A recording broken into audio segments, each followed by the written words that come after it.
नमस्ते फ्रेंड्स। हमारा ये वाला चैप्टर वेगा मोस्ट इम्पॉर्टेंट है। इसमें दो चीज़ हम आपको सिखा रहे हैं, एक है विक्स और एक है आईवी। बहुत लोगों को ये कन्फ्यूजन होता है कि विक्स क्या है और आईवी क्या है। जनरली हम निफ्टी या इंडेक्स, मेनली निफ्टी इंडेक्स के लिए विक्स देखते हैं। तो विक्स में हम देखते हैं कि मार्केट ऊपर है, नीचे है, लेकिन विक्स अलग चलता है। विक्स पॉजिटिव भी चलता है, विक्स नेगेटिव भी चलता है। तो सबसे पहले हम ये समझते हैं कि वोलेटिलिटी क्या है। तो before going to VIX and IV, I will first go to volatility in this chapter, and after this chapter I will take VIX and IV. तो फ्रेंड्स, मार्केट में एक होती है वोलेटिलिटी। इससे सब लोग की जान पहचान तो होगी, ऐसा तो कोई है नहीं इस मार्केट में जो वोलेटिलिटी नहीं जानता हो या वर्ड नहीं सुना हो। हम इसे शॉर्ट में बार बार वोलेटिलिटी लिखने के बजाय वॉल लिख देंगे। मार्केट में वॉल के नाम से भी जाना जाता है, कभी कभी लिटी भी सुना हुआ है, लेकिन हम वॉल ही बात करेंगे। Volatility wall. वॉल बढ़ती है, वॉल गिरती है। सबसे बड़ी बात ये कब होता है। मार्केट के 3 फेज हैं, upward movement, downward movement, sideways movement. अब मार्केट में कोई भी मूवमेंट हो एक्सेप्ट साइडवेज, अपवर्ड या डाउनवर्ड, अगर वो मूवमेंट स्पीड में होता है तो वोलेटिलिटी कम होती है। वोलेटिलिटी का मतलब अप एंड डाउन। बहुत बार आपने देखा होगा कि मार्केट जो है ऐसे ऊपर जाएगा, नीचे जाएगा, ऊपर जाएगा, नीचे जाएगा, ऊपर जाएगा, या तो इतना बड़ा बड़ा रेंज करेगा, अदरवाइज ऊपर जाते जाते ऐसे ऐसे जाएगा, इतना स्लोली स्लोली स्लोली स्लोली ऊपर जाएगा। मतलब ये वाला जो सिनेरियो था, ये वॉलेटाइल मार्केट का सिनेरियो था। ऐसा स्ट्रेट जाएगा ये वॉलेटाइल नहीं है, इस तरह से जाएगा ना, ये वॉलेटाइल है, ये वाला वॉलेटाइल है। ये वॉलेटाइल नहीं है, ये वॉलेटाइल नहीं है, बट ये हाईली वॉलेटाइल है। तो इसका मतलब यहाँ पे विक्स, अगर ये इंडेक्स है तो विक्स इंक्रीज होगी, और अगर स्टॉक है तो आईवी। पूरा डिटेल में हम आईवी को अच्छे से समझेंगे। तो पहले हम वोलेटिलिटी समझें। मार्केट जब डाउन जाता है तो आपने देखा होगा कि ज़्यादा करके जब वो डाउन जाता है तो उसकी स्पीड ऐसे होती है, मतलब ऐसे बहुत, इस तरह से बहुत कम देखने को मिलेगा, ज़्यादा करके इस तरह से। तो यहाँ पे हमको वॉल जो है वो बढ़ी हुई नहीं है, लेकिन यहाँ पे वॉल इंक्रीज़ हो गई है बहुत ज़ोर से। यहाँ पे हो सकता है वॉल स्टेडी भी हो या फॉल भी आ सकता है, दोनों चीज़ हो सकती है। वोलेटिलिटी हमारी लैंग्वेज में कहें तो हार्ट बीट्स। और फ्रेंड्स, ऐसा है कि ये भी आपने सुना होगा कि मार्केट जब ऊपर जाता है तो वॉल गिरती है, विक्स गिरता है। उसका एक सबसे बड़ा रीज़न क्या है फ्रेंड्स, बाय नेचर हम लोग बायर्स हैं। हमें हमेशा से ये कहा गया है कि लेके बेचोगे तो हमारा मैक्सिमम लॉस उतना ही होगा जितना पैसा हमने दिया है। तो by nature we are buyers, otherwise we can become sellers also. जिनको सेलिंग आती है वो सेलिंग करते हैं। हम क्या कहते हैं, वी बाय एंड सेल। तो बायर जो होता है वो मार्केट बढ़ने से उतने ज़ोर से घबराता नहीं है जितना मार्केट गिरने से घबराता है। आप सोचते होंगे कि मैंने ये क्यों कहा कि मार्केट बढ़ने से वो घबराता नहीं है। जी, वो घबराता है, लेकिन उतना नहीं घबराता है, ना ही वो इतना खुश होता है, ना खुश होता है ना घबराता है, एग्जिट जल्दी करता है।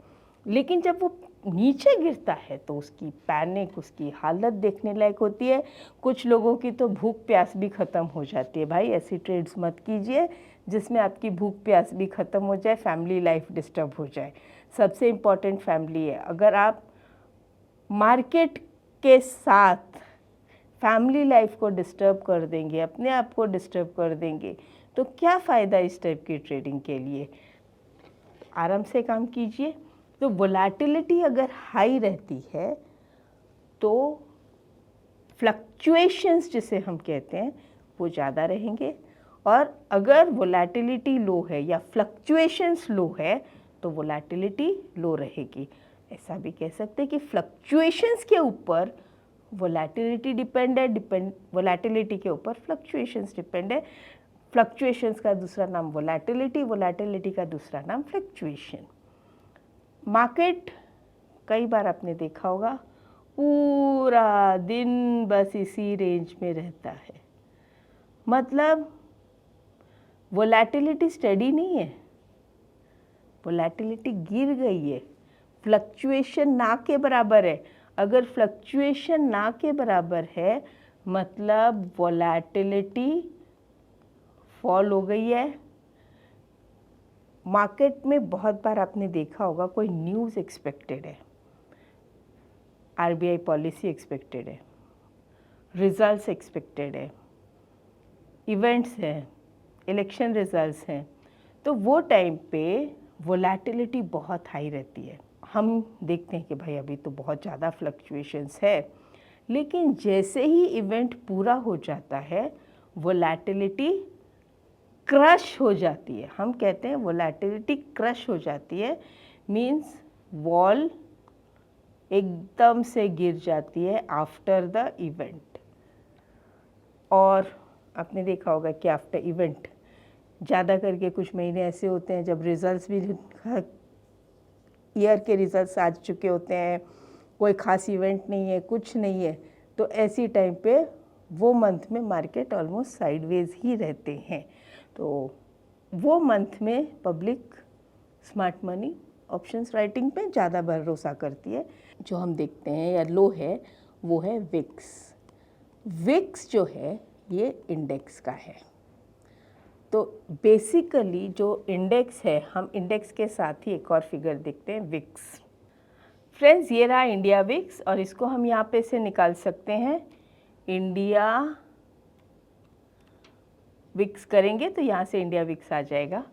अगर मैं देखूँ तो आज का पर्टिकुलरली 9.95 का लो था और 11.44 का हाई था इंडिया विक्स, और अगर 52 वीक का देखूँ तो 8.98 का लो था और 23.19।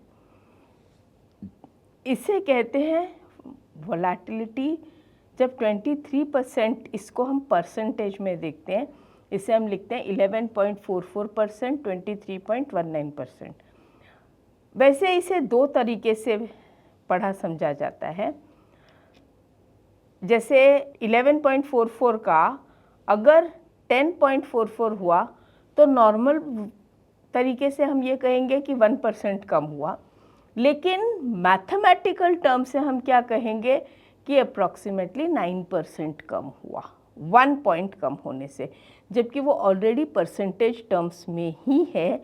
फिर भी आपको बता दूं कि आप मार्केट में दो वैरायटी के टर्म सुनेंगे, क्योंकि ये इसलिए इम्पॉर्टेंट है। जब हम ऑप्शंस के कैलकुलेशंस पे जाएंगे तो वेगा जो है वो 1% जो मैं बात कर रही हूँ वो 1 पॉइंट कम हो जाए। 11.44 का 10.44 होगा तो वो 1% या 1 पॉइंट कहलाएगा, और नॉर्मल टर्म्स में अगर 1 कम हो जाता है तो it will be approximately 8 to 9%। तो 8 to 9% से नहीं, हम पॉइंट्स के हिसाब से या उसी को हम परसेंट के हिसाब से जैसे अभी बात कर लेंगे।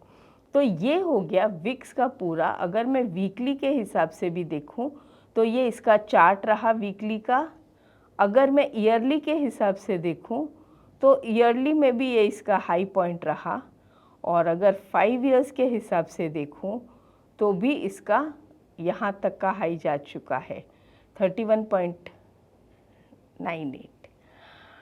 ड्यूरिंग कोविड टाइम्स भी it had gone, VIX had gone up to 85। जी हाँ, इतना वॉलेटाइल हो गया था। अगर आपको याद होगा निफ्टी की अप एंड डाउन जो हुई थी उसकी वजह से 85 तक चला गया था विक्स। तो ये यहाँ पे आपको ओवरव्यू भी मिल सकता है, आप चाहे तो नहीं, कैंसल। ये आपको पूरा यहाँ पे विक्स मिल जाता है देखने के लिए, और मार्केट वॉच में आप इसे लगा सकते हैं और इसको यहाँ पर डाल सकते हैं, जैसे मैंने यहाँ पे डाला हुआ है इंडिया विक्स। अब आते हैं आईवी पे। तो विक्स क्या है? In short, historical volatility.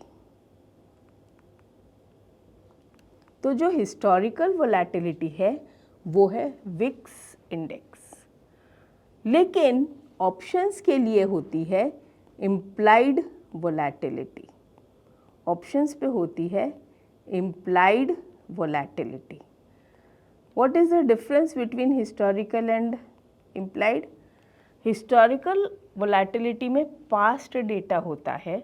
Let us से एक्सचेंज ने पास्ट 6 मंथ्स का डेटा निकाला, एवरी डे का फ्लक्चुएशन, और उसके हिसाब से उनके पास सॉफ्टवेयर है, उस पर उन्होंने कैलकुलेट किया।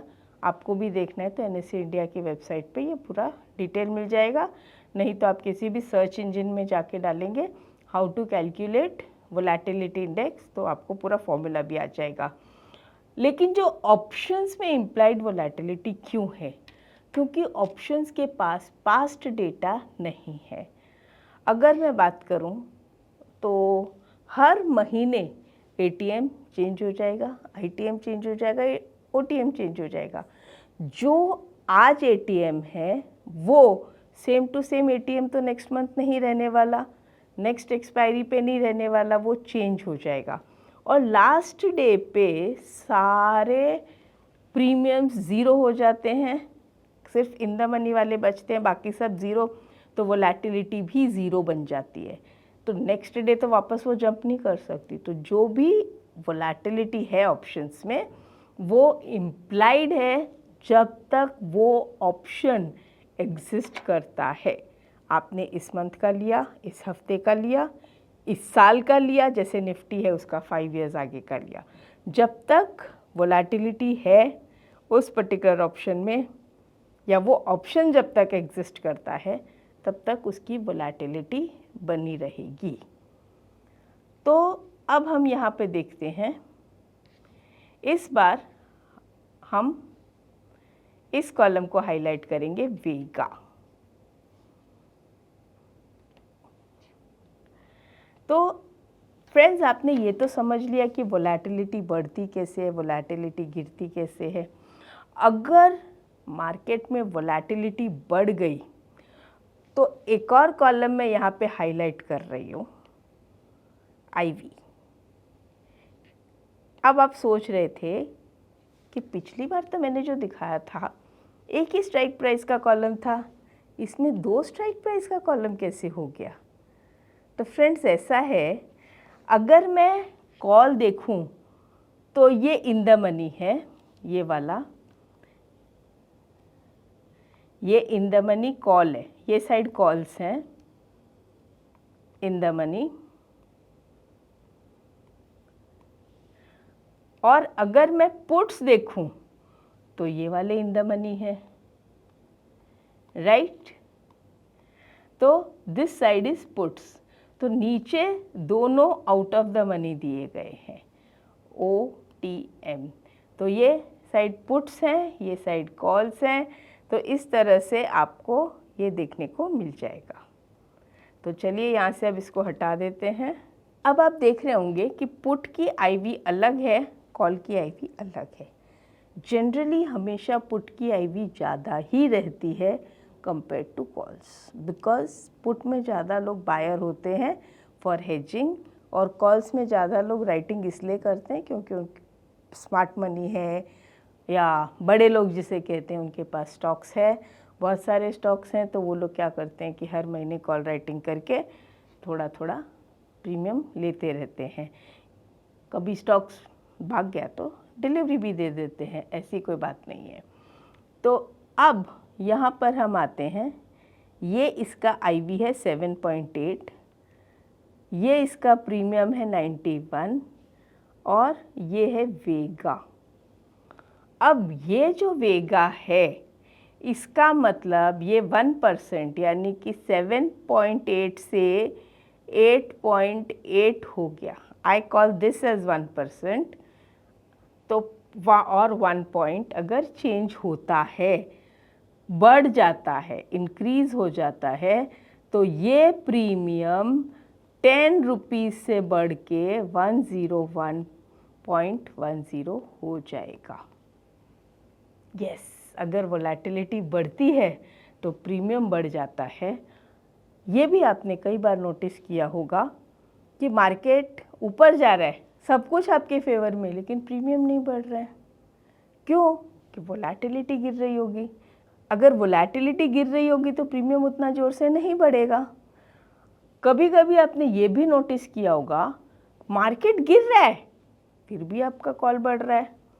ऐसे कैसे? या कॉल उतना फास्ट नहीं गिर रहा है। आप भी कंफ्यूज रहते हैं, बोलते ये ऑप्शंस तो मुझे समझ में ही नहीं आता है, कब बढ़ता है कब गिरता है। भाई नीचे गिरा है मार्केट, हो सकता है वोलेटिलिटी बढ़ी हो। जब वोलेटिलिटी बढ़ती है तो वेगा उसको सपोर्ट करता है। तो ऑप्शन बायर में यही एक खास बात है कि अगर वोलेटिलिटी डिप्रिशिएट होती है या IV कम होता है तो 2 जन हैं उसका प्रीमियम खाने के लिए, एक है थीटा, दूसरा है वेगा। थीटा तो खाएगा ही खाएगा, लेकिन साथ में वेगा भी खाना शुरू कर दिया। और अगर मार्केट अगेंस्ट में गया तो डेल्टा भी नुकसान दे रहा है। भाई तीनों के तीनों ग्रीक्स मेरे प्रीमियम को खाने के लिए बैठ गए। लेकिन जैसे ही मार्केट में वोलेटिलिटी बढ़ गई तो फिर मार्केट अगर अगेंस्ट में भी गया तो बाकी 2 खा रहे हैं तो वेगा उसको सपोर्ट कर रहा है। और अगर डायरेक्शन बढ़ गया तो मार्केट डायरेक्शन से मुझे पैसा दे देगा, मार्केट ऊपर गया तो कॉल पैसा दे देगा, लेकिन थीटा जो टाइम वैल्यू है वो तो खाएगा ही। और ऊपर जाने से अगर IV कम हुई तो वो भी खाएगा। लेकिन इन सब चीज़ों को ध्यान रख के फिर पैसा किधर है?